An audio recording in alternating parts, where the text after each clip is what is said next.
বাংলাদেশে মার্কিন সেনা অবতরণ এখন টক অফ দ্য কান্ট্রি।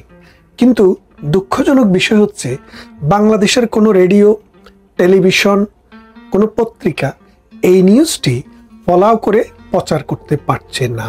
অর্থাৎ আপনাকে পিটাবে কিন্তু আপনি কাঁদতে পারবেন না, এমন একটি অবস্থায় বাংলাদেশ চলে যাবে।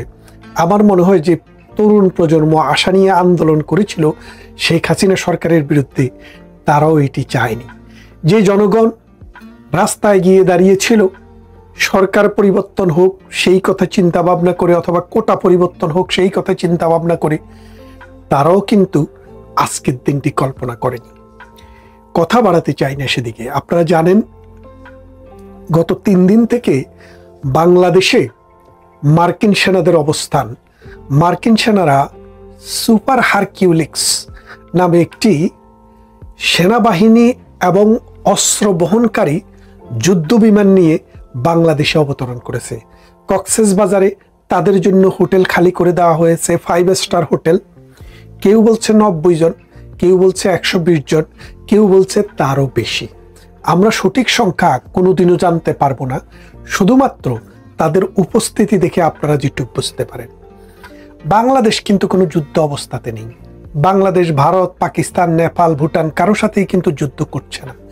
তাহলে বাংলাদেশে কেন সামরিক অস্ত্রবাহী জাহাজ, সেনাবাহিনী নিয়ে এই চট্টগ্রামে, এই কক্সবাজারে অবতরণ করবে, সেই বিষয়টি আমরা এখন খুবই সন্দিহান এবং ভীত সন্ত্রস্ত। ডক্টর ইউনূস 8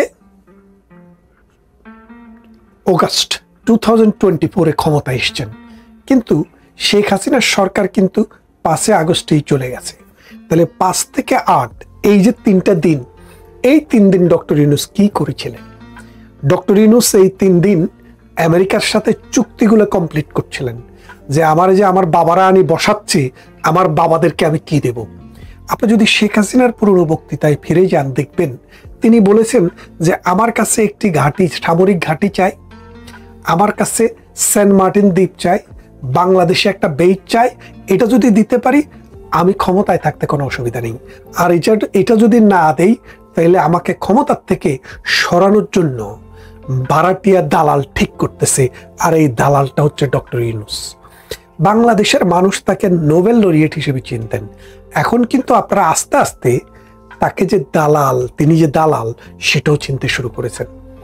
ভারত কখনো চায়নি যে বাংলাদেশের এই ভূখণ্ডে আমেরিকান সৈনিক এসে, আমেরিকান অস্ত্র এসে মিয়ানমারে পুশ করুক যে প্রতিবেশী রাষ্ট্রের সাথে। আপনারা জানেন মিয়ানমারে সরকারের সাথে রাখাইন বিদ্রোহীদের বা রাখাইন যোদ্ধাদের একটা যুদ্ধ চলছে দীর্ঘদিন। একটা সময়ে এসে মনে হয়েছিল মিয়ানমার সরকার এই অঞ্চলের দখল হারিয়ে ফেলবে, কিন্তু পরবর্তীতে তারা কিন্তু আবার সেই দখলটি পুনঃস্থাপন করেছে। এখনো যুদ্ধ চলছে। এখন কমাস আগে আপনারা দেখেছেন ডক্টর ইউনূসের কাছে আমেরিকা এখানে একটি করিডোর চেয়েছে। করিডোর নাম দিয়েছে কি মানবিক করিডোর। মানবিক করিডোর দিয়ে কি যাবে? মারণাস্ত্র, মানুষকে হত্যা করার গুলি, মানুষকে হত্যা করার জন্য ট্যাঙ্ক, মানুষকে হত্যা করার জন্য স্টেন গান, মেশিন গান, বোমা। তার মানে এই জাতিসংঘের তত্ত্বাবধানে অথবা আমেরিকার তত্ত্বাবধানে, তাদের সহযোগিতায় আমরা মানবিক করিডোর বলতে এখন যেটা বুঝি সেটা হচ্ছে মারণাস্ত্র পরিচালনা করার, মারণাস্ত্রকে নিয়ে যাওয়ার একটি করিডোর। সেই করিডোরটি আর্মি, বিডিআর, বিজিবি, পুলিশ সহ বাংলাদেশে যেসব শৃঙ্খলা বাহিনী আছে, সশস্ত্র বাহিনী আছে, তারা প্রতিবাদ করেছে। বিএনপি সহ বড় বড় রাজনৈতিক দলও এটার প্রতিবাদ করেছে, কারণ এটার কনসিকুয়েন্স অনেক গ্রেভ হইতে পারে। কারণ বাংলাদেশ থেকে যদি আমেরিকা প্রক্সি ওয়ার করে আমাদের মিয়ানমারের সাথে, ঠিক চায় না এই মিয়ানমারে এসে প্রক্সি ওয়ার করবে বাংলাদেশের সাথে। এখন বাংলাদেশ বনাম চায়না নাকি চায়না বনাম আমেরিকা, এখানে যুদ্ধ হবে। আর যুদ্ধের ব্যাটেল ক্ষেত্র হচ্ছে বাংলাদেশ। বাংলাদেশকে আপনি কোন দেশের সাথে তুলনা করবেন? এখন আপনি কি সিরিয়া, লেবানন অথবা গাজার সাথে তুলনা করবেন?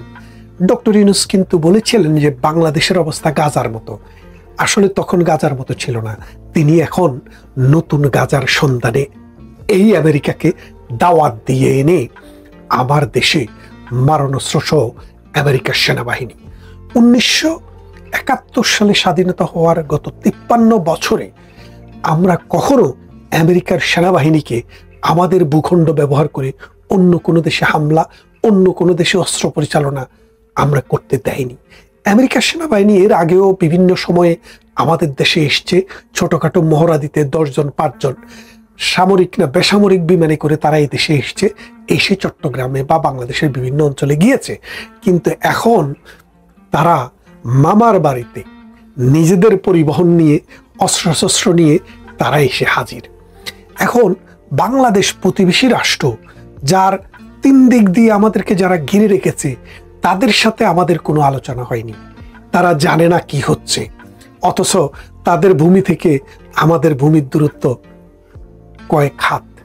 এখন ভারত গতকাল সর্বদলীয় এবং ভারতের সমস্ত সিকিউরিটি এজেন্সি এবং 3 বাহিনীর প্রধান একসাথে বসে মিটিং করেছে যে বাংলাদেশে কি হতে যাচ্ছে। আমি যেতটুকু জানতে পেরেছি, ডক্টর ইউনূস মনে মনে একটা ভয় পেয়েছে। ভয়টা হচ্ছে ইন্ডিয়া বাংলাদেশকে দখল করতে পারে, এটা মানে জুজু ভয় আর কি। যার কারণে তিনি তার উপদেষ্টাদেরকে বুঝিয়ে আমেরিকার থেকে মার্কিন সেনাবাহিনী এনে ঢাকার মানে বাংলাদেশের চিটং এনে এখন নামিয়ে দিয়েছেন। এই যে অবস্থা, আপনারা খেয়াল করেন যে দুটি জিনিস আমরা প্রতিবাদ করেছি, আপনারা প্রতিবাদ করেছেন, আমাদের বাহিনীরা প্রতিবাদ করেছে, রাজনৈতিক দল প্রতিবাদ করেছে। তার একটি ছিল বন্দরটি দিয়ে দেওয়া, আরেকটি ছিল একটি করিডোর দেওয়া। এখন আমেরিকাকে করিডোর কিন্তু দিয়ে দিয়েছে। আপনারা জানেন কিনা জানি না, বাংলাদেশের এই মিয়ানমার সীমান্ত দিয়ে কিন্তু আমেরিকার সেনাবাহিনীদের কিন্তু যাতায়াত শুরু হয়ে গেছে। ওখান দিয়ে কিন্তু গোপনে কিন্তু চলছে কাজ কারবার।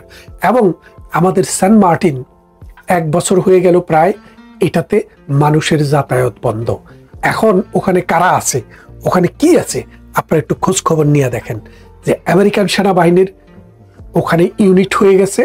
আমেরিকান সেনাবাহিনী এখন ওখান থেকে অপারেশন চালানোর চেষ্টা করছে। তার মানেটা কি দাঁড়াচ্ছে দেখেন, আমাদের ভূখণ্ডেরই একটা অংশ, আমাদের একটি দ্বীপ, আমাদের মানুষ যেতে পারছে না।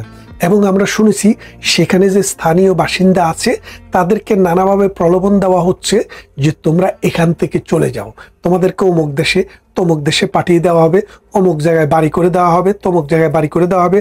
অর্থাৎ দ্বীপটি খালি করার একটি প্রকল্প চলছে।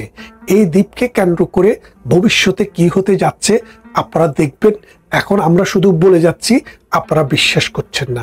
এই দ্বীপটি আর আমাদের থাকছে না। তার মানেটা হচ্ছে ভারতকে ভয় দেখানোর জন্য আমেরিকার সেনাবাহিনী এখানে নিয়ে আসা হয়েছে, এক। দ্বিতীয়ত, এই আমেরিকান সেনাবাহিনী দিয়ে মিয়ানমারে যে রাখাইন সেনারা আছে তাদেরকে ট্রেনিং এবং অস্ত্র দিবে এই আমেরিকান বাহিনী। তার মানে করিডোর হয়ে গেল, বাংলাদেশে তাদের স্থায়ী বন্দরও হয়ে যাচ্ছে। খুব শীঘ্রই আপনারা শুনবেন যে বাংলাদেশের কুতুবদিয়ায়, সেন্ট মার্টিনে অথবা মহেশখালীতে একটি সি পোর্ট হবে। সেখানে এই সি পোর্টটির বেস হবে আমেরিকার সেনাবাহিনীর।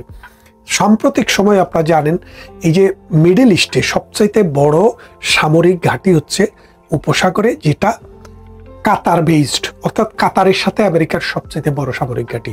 অথচ কাতারে যখন হামলা করে আমেরিকান সেনাবাহিনী কি করেছে, কাতারকে রক্ষা করার জন্য আমেরিকান সেনাবাহিনী একটি কথাও বলেনি, একটি বোমাও ছাড়েনি, একটি গুলিও চালায়নি। তার মানে আমেরিকার নিজের স্বার্থের জন্য যা দরকার তাই করে। তারা কখনো অন্য কোনো দেশের স্বার্থ, অন্য কোনো দেশের স্বাধীনতা, সার্বভৌমত্ব অথবা অর্থনীতির প্রতি তোয়াক্কাই করে না। এখন ডক্টর ইউনূস বাংলাদেশকে যেদিকে নিয়ে যাচ্ছে, আমেরিকা কি ভারতের সাথে যুদ্ধ করার জন্য প্রস্তুতি নিচ্ছে?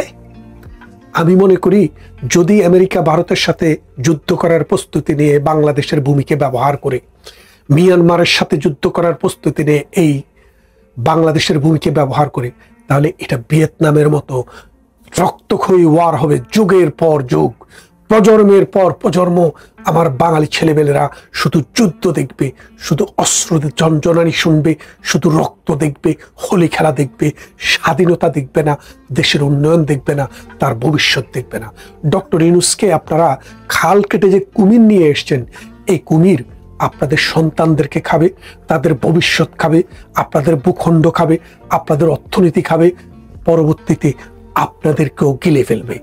এই কুমিরকে আপনি যদি এই খালের পানি না করতে পারেন, শুকাতে না পারেন, এই কুমিরকে যদি এ দেশ থেকে বিতাড়িত করতে না পারেন, আগামীর ভবিষ্যৎ বাংলাদেশের আকাশে শুধু কালো মেঘ, কালো ধোঁয়া আর বারুদের গন্ধ। ভারত একটি দক্ষিণ পূর্ব এশিয়ার শক্তিশালী দেশ। ভারত কখনো চাইবে না বাংলাদেশের মতো ছোট একটি দেশে আমেরিকার থেকে সেনাবাহিনী এসে ঘাঁটি করুক, আর ঘাঁটি করে ভারতকে ভিজিলেন্ট করুক, চায়নাকে ভিজিলেন্ট করুক, মিয়ানমারকে ভিজিলেন্ট করুক, পাকিস্তানকে ভিজিলেন্ট করুক। কারণ এই অঞ্চলের মাতাব্বরি আমেরিকা আশা করবে, এই দক্ষিণ পূর্ব এশিয়ার কোনো একটি দেশও চায় না একমাত্র ইউনূস ছাড়া। আমাদের সেনাবাহিনীও চায় না, আমাদের জনগণও চায় না, ভারতও চায় না, পাকিস্তানও চায় না, মিয়ানমারও চায় না। তাইলে বাংলাদেশের ভূখণ্ডে এই আমেরিকান সেনাবাহিনী কেন? আপনারা খেয়াল করে দেখেন, যেন তেন ব্যাপার নয়। সুপার হারকিউলিক্স সেনাবাহিনীর যেটা অস্ত্র বহন করে এবং সেনাবাহিনীকে যুদ্ধকালীন সময় বহন করে, সেটা নিয়ে এসছে। আর শ্রীলঙ্কা থেকেও নাকি 2-3 জন নৌবাহিনী নিয়ে আসবে এখানে যৌথ মহড়া করার জন্য। তাইলে আপনারা বুঝেন বাংলাদেশের আজকের যে সমস্যা, এই সমস্যাটা হচ্ছে রাজনৈতিক সমস্যা, এই সমস্যাটা হচ্ছে একটি সুষ্ঠু নির্বাচনের সমস্যা, এই সমস্যাটি হচ্ছে অ্যাডমিনিস্ট্রেটিভ ফেলিউরের সমস্যা, এই সমস্যাটি হচ্ছে প্রশাসনিক দুর্বলতার সমস্যা। এই অবস্থায় যদি আপনি আসল দিকে না তাকিয়ে বাংলাদেশকে আরো নতুন নতুন সমস্যার জালে যদি আপনি জড়িয়ে নেন, তাহলে আগামীর বাংলাদেশ শুধু রক্তাক্ত বাংলাদেশ হবে। ভারত খুবই কঠিন সিদ্ধান্ত নিতে যাচ্ছে। ভারতের সিদ্ধান্ত হচ্ছে, বাংলাদেশ যদি তাদের যে পাকিস্তানমুখী আমেরিকাকে এই দেশের ভূমি দিয়ে দেওয়ার যে বন্দোবস্তের যে চিন্তা ভাবনা করছে, এখান থেকে যদি সরে না আসে, ভারত কিন্তু বাংলাদেশের একটা বিশাল অংশ দখলও করে নিতে পারে। কারণ আপনি ব্যাপারটা দেখেন, এই যে ইউক্রেন যখন দখল করে নিয়ে রাশিয়া, তখন আমেরিকা কি করেছে? আমেরিকার প্রেসিডেন্ট এসে বলেছে যে তোমাদের অর্ধেক অংশ ছেড়ে দিয়ে ওদের সাথে সমঝোতা করো। কিন্তু ইউরোপিয়ান ইউনিয়নের যে সদস্য ব্রিটেন, ওরা বলছে না, রাশিয়ার সাথে আমরা যুদ্ধ করব, আমরা সবাই সাহায্য দিব, কিন্তু আমরা রাশিয়ার সাথে ভূমির অংশ দিয়ে এই সমঝোতা চাই না। এখন আমেরিকা যেভাবে চাচ্ছে বাংলাদেশে যা হচ্ছে, বাংলাদেশে যেটা হবে, এর ফলে যদি ভারত যদি বাংলাদেশের কোনো একটি অংশ দখল করে নিয়ে যায়, আমাদের সেনাবাহিনীর সেরকম কি সক্ষমতা আছে? আর আমরা কি কোটি কোটি টাকা দিয়ে আমেরিকার সেনাবাহিনী পালতে পারবো? কারণ ভারত তো পরীক্ষিতভাবে আমাদের বন্ধু প্রতিম একটা দেশ। আমাদের যখন দুঃসময় ছিল 71-এ, সে সময় আমাদের পাশে এসে দাঁড়িয়েছে।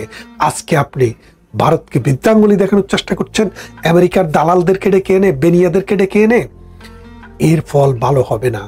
আসুন ডক্টর ইউনূসের এই কুমতলব আমরা তাকে লাল কার্ড দেখিয়ে বলে দেই, বুঝিয়ে দেই, এই বাংলাদেশ 30 লক্ষ মানুষের রক্তে গড়ে ওঠে একটি স্বাধীন দেশ।